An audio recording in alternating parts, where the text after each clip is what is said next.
ऐसे तैसे हमारी जान जा ही रही है, तो एक बार एक बहुत बड़ी क्रांति हो, एक ऐसी क्रांति हो जिसमें समानता की बात हो और तमाम उन लोगों को इस माटी से उखाड़ कर फेंक दिया जाए जो हमारा अतिक्रमण कर रहे हैं, हमारा शोषण कर रहे हैं और कानूनों का उल्लंघन वे कर रहे हैं। हमको आज समझ में नहीं आता है कि देश में सबसे बड़ा राजद्रोही उसे कहा जाता है जो संविधान का उल्लंघन करता है।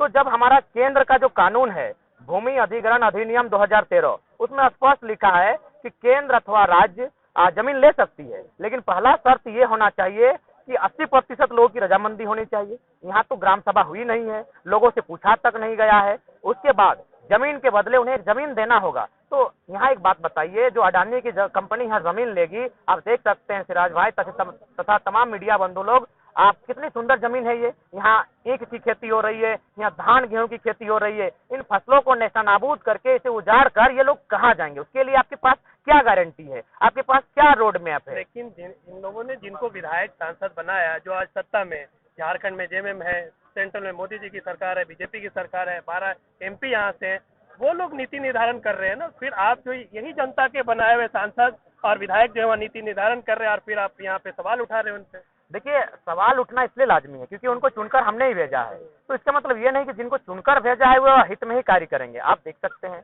जो भी नीतियां, चाहे न्यायालय का आदेश हो, अगर वो कॉर्पोरेट के हित में होती है तो मुझे लगता है 4-5 घंटा में, 4-5 दिन में उसका फरमान जमीन पर होता है। लेकिन अगर वह संबंध अगर एक कामगार से होता है, उसका संबंध अगर एक मजदूर से होता है, उसका संबंध अगर रैयत से होता है, तो सालों बीत गए। 2013 में यह फैसला आया था सुप्रीम कोर्ट का कि खनिज का मालिक रैयत को होना चाहिए, आज तक इम्प्लीमेंट नहीं हो पाया है। तो कहीं ना कहीं आम व्यक्ति के लिए कोई कानून नहीं है, आम व्यक्ति के लिए कोई विधायक नहीं है, आम व्यक्ति के लिए कोई सांसद नहीं है। इसके ज्वलंत और ताजा उदाहरण है आज बड़का गांव का गोंदलपुरा, यहाँ जबरन अतिक्रमण किया जा रहा है। और सबसे विशेष बात देखिए किस प्रकार कानून का उल्लंघन कर रहे हैं स्थानीय वीडियो महोदय। मार्च महीने में चिट्ठी बनता है कि भाई गांव वालों की जमीन को अधिग्रहण करना है, और आज वो चिट्ठी हमारे पोलों पर, गांव के पोलों पर, गांव की दीवारों पर दिसंबर महीने में चिपकाया जाता है। इसे आप क्या कहेंगे? एक साजिश ही कहेंगे। और फिर क्या कहा जाता है, इन्हें दिसंबर में चिपकाया जाता है और कहा जाता है कि दिसंबर में ही जिनको आपत्ति है आपत्ति दर्ज कराएं। जमीन का मसला है, कम से कम 2 महीना 3 महीना का समय होना चाहिए, उसे अपने कागजात को ढूंढ कर निकालना होगा। और आप 10 दिन 12 दिन का समय दे रहे हैं कि आपत्ति दर्ज कराएं, अन्यथा फिर आप जिम्मेदार होंगे। जबकि यही चिट्ठी मार्च के महीने में आई थी। अगर आप मार्च के महीने हमारे दीवारों पर चिपका देते और कहते आपको दिसंबर तक का समय दिया जाता है, आपको सितंबर तक का समय दिया जाता है, तो अलग बात थी। लेकिन मार्च की चिट्ठी को दिसंबर तक दबा कर रखा जाता है। आज दिसंबर के महीने में हमारे घरों पर चिपकाया जाता है कि आप आपत्ति दर्ज कराएं। तो बताइए संविधान का उल्लंघन कौन कर रहे हैं? हम लोग मजबूर हैं। आज हम लोग इतना शोषित हैं, इतना प्रताड़ित हैं कि आज हम लोग उग्र भाषा बोलने के लिए मजबूर हैं। वरना हम लोग पढ़ने वाले छात्र हैं, हमने कभी सोचा भी नहीं था कि हम लोग इतनी बड़ी बड़ी कंपनियों के खिलाफ बोलेंगे, इतने बड़े बड़े लोगों के खिलाफ हमें जाना होगा, संसद, विधायक, तो इतने बड़े बड़े उद्योगपति। तो कहीं ना कहीं अब नहीं बोलेंगे, आखिर कौन बोलेगा? हम नहीं बोलेंगे तो बोलेगा कौन? इसलिए आज हम लोग मजबूर हैं, कह सकते हैं अपने छात्र जीवन को, अपने सुनहरे भविष्य को हम लोग दांव पर लगाकर आज इनके खिलाफ कह रहे हैं, लोगों को एकजुट कर रहे हैं, लोगों को गोलबंद कर रहे हैं। आज वास्तव में झारखंड के पास यही बचा है, उन्हें जिंदा रहने के लिए लड़ना होगा। आप सोच सकते हैं कितना दुष्परिणाम। ये सारी लड़ाई जयराम महतो ही क्यों लड़ेंगे? खतियान की लड़ाई आप लड़े, भाषा की लड़ाई आप लड़े, जमीन बचाने की लड़ाई आप लड़े, बाकी लोग कहाँ हैं?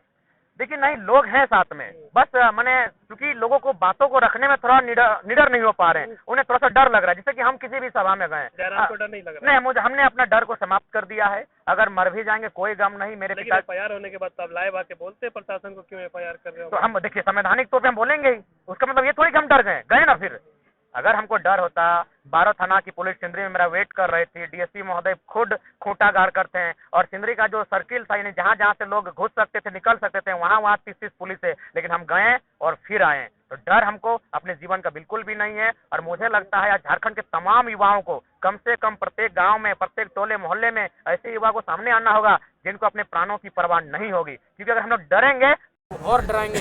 आज एनटीपीसी के नाम पर जमीन लिया गया है, कल अडानी कंपनी लेगी, परसों टाटा लेगी और ले ही रही है। हम कहाँ जाएंगे? हम कहाँ जाएंगे? सबसे बड़ा प्रश्न ये उठता है, जमीन के बदले कहाँ जमीन?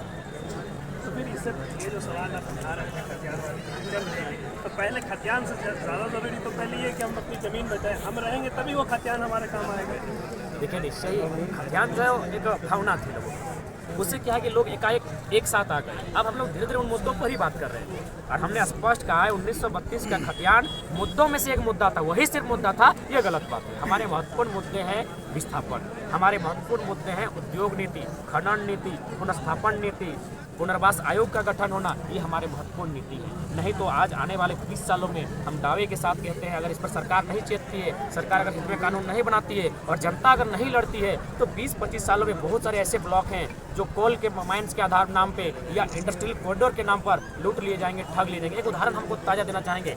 आपका बनारस से लेकर कलकत्ता तक आप सुने होंगे, एक एक्सप्रेस वे पार हो रहा है, एक एक्सप्रेस बनना है। उसका कंडीशन क्या है कि सड़क के दाएं और सड़क के बाएं और दोनों तरफ जमीन अधिग्रहण किया जाएगा, शायद किलोमीटर तक किया जाएगा। उस पर वेयर हाउस बनेगा, किसका? वही माननीय मोदी जी के बहुत प्रिय लाडले अडानी जी का। अब सवाल ये बनता है कि जिनकी जमीनें रोड के सामने आ जाएगी उनको तो 20,000-25,000 डिसिमिल मिल जाएगा, लेकिन किलोमीटर तक जाएगा। जो लोग अंतिम पायदान पर होंगे उन्हें 200 रुपया 300 रुपया डिसिमिल नसीब नहीं होगा। वह जमीन जो उनके पुरखों ने सदियों से बचा कर रखा है, जिन पर उनका पेट भरता है, जिन पर उनका भरण पोषण होता है, तो ये कैसा कानून है? क्या ये भारत देश, जबकि भारत का जो प्रियम्बल है जिसे हम लोग उद्देशिका करते हैं, वहाँ स्पष्ट समानता की बात करता है, तो यहाँ पूंजीवाद को इतना बढ़ावा? क्या यह देश अंबानी अडानी का है? क्या वे लोग स्वतंत्रता सेनानी रहे हैं कि पूरा देश उनके मुट्ठी में डाल देना है?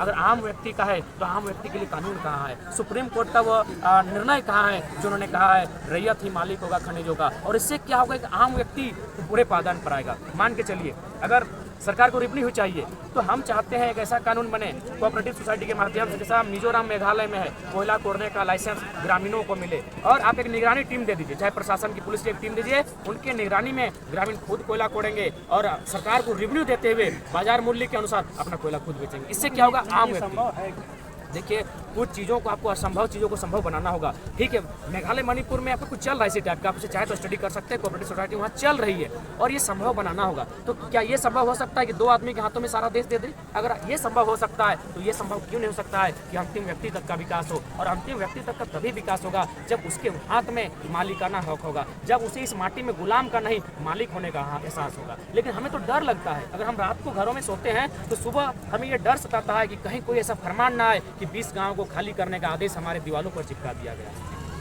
जयराम भाई, ये जल जंगल जमीन की आपने बात की और इसकी लड़ाई भी आप बातचीत लड़ रहे हैं, लेकिन एक जो खतियान की बात कर रहे हैं कि फोटो जो है अखबार की कटिंग जो है सोशल मीडिया पर वायरल हो रही है, ईशान किशन ने दोहरा शतक लगाया। एक ने एक अखबार में छापा, एक ही अखबार है वो बिहार और झारखंड का अलग अलग संस्करण है कि बिहार के बेटे ईशान किशन ने लगाया दोहरा शतक, एक झारखंड के अखबार ने छापा कि झारखंडी ईशान किशन ने लगाया दोहरा शतक। तो ये जो खतियान की आप लड़ाई लड़ रहे थे, ये तस्वीर कहीं ना कहीं उस चीज़ को बयां कर रही है कि एक इंसान कैसे 2 जगह पे। बिल्कुल, इस बारे में आप क्या कहें? इस बारे में हम ये कहना चाहेंगे कि अगर खेल की बात करें, चाहे कोई भी प्राइवेट सेक्टर की बात करें या एनजीओ की बात करें, जहाँ जहाँ पैसा है वहाँ बाहरियों का कब्जा है। देखिए फुटबॉल में मैक्सिमम आदिवासी लोग आगे आते हैं क्योंकि फुटबॉल में पैसा नहीं। हॉकी में मैक्सिमम आदिवासी मूलवासी हैं, जो झारखंडी है, मूल झारखंडी रहती है, खतियानी है, वे लोग आगे आते हैं क्योंकि फुटबॉल हॉकी में पैसा नहीं है। लेकिन जिस खेल में पैसा है, क्रिकेट में पैसा है आपका। अभी आप तो देख सकते हैं क्रिकेट में अब तक जितने भी क्रिकेटर जो आगे जिनका नाम आता है वो गैर झारखंडी, यानी कहीं ना कहीं एक सिंडिकेट पूरी तरह से राज्य पे कब्जा करके बैठी है। हम खिलाड़ी होने का विरोध नहीं कर रहे, लेकिन भाई हमारे लोगों को क्या मिल रहा है? हमारे लोगों को भेदभाव मिल रहा है, हमारे लोगों के साथ मैंने डिस्क्रिमिनेशन हो रहा है, उन्हें आगे बढ़ने का अवसर नहीं दिया जा रहा है। ये आपको पर्दे के पीछे से सच्चाई को मानना होगा। यही झारखंड में हो रहा है कि जहाँ पैसा है वहाँ बाहरी सिंडिकेट है, जिसमें पैसा नहीं है वहाँ झारखंडी है। देख सकते हैं हमारे चेचे बहने फुटबॉल का फीफा वर्ल्ड कप खेल के आई, क्योंकि उसमें पैसा नहीं है, उसमें नेम नहीं है, उसमें फेम नहीं है, जहाँ पैसा है। इसलिए आज चाहिए, इस पर भी सरकार को सोचना चाहिए। अगर आम किशन कल बोल रहे थे मीडिया के सामने, उन्होंने भूमि पूजन किया है और फ्लैट बनाकर रांची में बेचेंगे उसके बाद पापा, वो बोल रहे थे कि हम पैदा बिहार में भले हुए लेकिन झारखंड के लिए हमने खेला, झारखंड ने हमें बहुत कुछ दिया।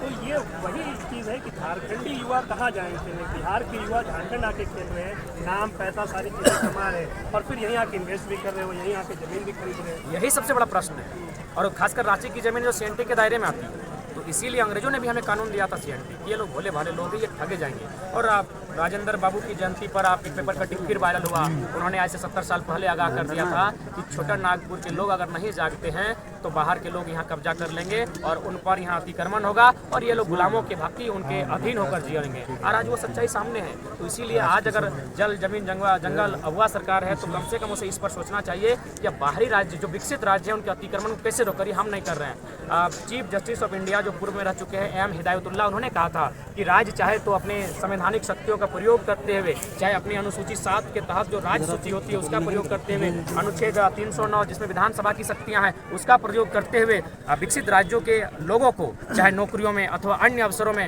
रोकने के लिए अपने राज्य को सुरक्षित करने के लिए नियम बना सकते हैं। अभी आपका 1.5 घंटा मैंने स्पीच सुना, लास्ट क्वेश्चन हमारा है, 1.5 घंटे में आपने एक बार भी खतियान का जिक्र नहीं किया, तो क्या खतियान की लड़ाई जब है उसको उससे आगे बढ़ चुके हैं जयराम? खतियान लागू हो चुका है झारखंड में, इसलिए खतियान अब जयराम जो है नहीं, चूंकि यहाँ क्षेत्र के अनुसार बातें करते हैं। खतियान की लड़ाई को लगभग सब जान ही रहे कि 1932 आज 12 महीने से ट्रेंड में है और इसके बारे में लोग लगभग जान चुके हैं, लेकिन आज हमें यहाँ ये बताना था। लेकिन खतियान की लड़ाई में हेमंत सोरेन अक्षरा सिंह को बुलाए थे गढ़वा में, वो भी देखा होगा। हाँ, मैंने देखा और काफ़ी उनका विरोध भी हुआ और होना भी चाहिए था।